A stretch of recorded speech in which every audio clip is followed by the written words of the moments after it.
Tayo mga nanay ng mga ano. Sige, akyat na. Nakaili. Okay, ano? Hindi mamaya na ako kasi pag nakita ko ni Polly, ano na naman yung iiyak na naman, no. So kailangan deadmanin mo si Polly, that's the key. Hindi ko siya papansinin. Papansinin ko na lang si Polly pag may asawa na siya. Saan yung paakyat? Saan ba? Doon! Doon pala talaga. Ano ka po? Ano siya ko? Timers! Let's go! I hear. Dito pa lang papunta. Ako, yun ang hindi ko alam. Hindi ko ma-identify kung sino ba yung kasama ni Polly o hindi. Baka kung sino yung buhatin kung baka hindi naman pala ako kailangan. Hindi naman pala kasama sa invitation si Philip. Where's Polly? Hi! Ate, bakit yung mga vlog mo ang bilis lang natatapos? Napansin ko. Alam ko gusto na nag-edit ko. Anong yan? Bill! Hello?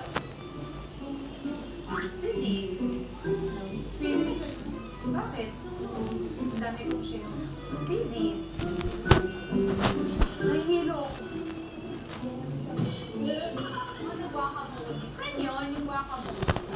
Kuya, kung ito yung photo, meron pa. Appetizer pa lang pala. Buti na lang. Pahilo na ako. Yung hindi ako nakaka-open sa mga bata, baka maano sila. Maiyak.